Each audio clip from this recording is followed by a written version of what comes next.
About a year ago, one lacrosse man was staring death in the face after a freak weightlifting accident. Whether he lived or died depended on a group of local doctors who rarely see this kind of injury. Tonight, only on News 8 Now, reporter Jordan Fremstad tells us how those doctors were prepared for the unexpected. Getting tired. The mark of a great competitor Said you're getting tired. is not measured solely by triumph. The ability to press on after defeat is what births a legacy you cannot delete. It is. Todd Stinson It is. And it's just been a hobby for me. has been competing It's just something that I enjoy. since he was 19. So that'll be roughly 30 years. He started powerlifting before it was cool.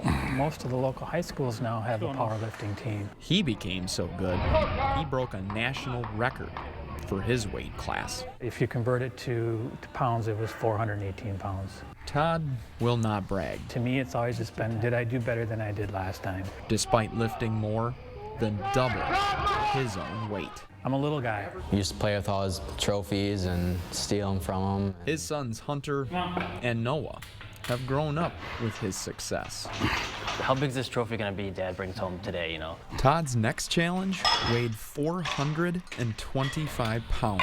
Sunday mornings is always, bench day. Todd began training for a national competition at Iron Physique Gym. I was feeling really good about the day, about how he was feeling.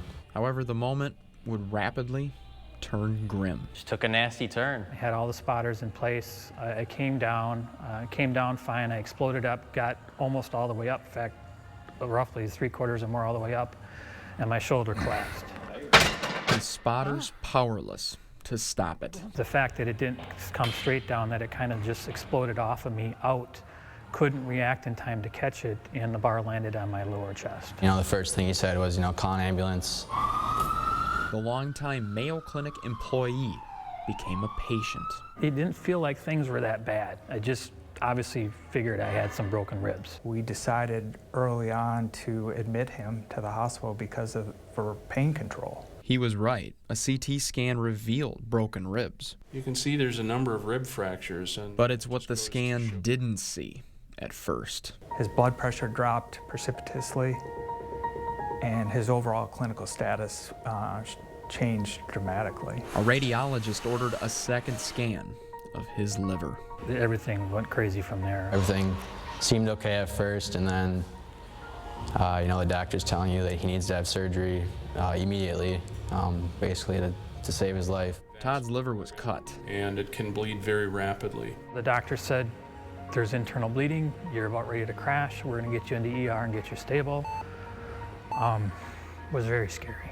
A surgery was required for an injury typically done at a level 1 trauma center. We don't see this very often. Mayo Clinic Health System in La Crosse is a level 3. Liver injuries can be among the most challenging injuries to manage. That's not something you can just put pressure on. A group of physicians, radiologists, and Dr. Michael Roskus went to work. We very quickly mobilized our operating room team here. And years of experience was tested to the max. Every surgeon should be able to be a trauma surgeon. You could see where the bleeding site was. He probably had 2 or 3 liters of blood in his abdomen.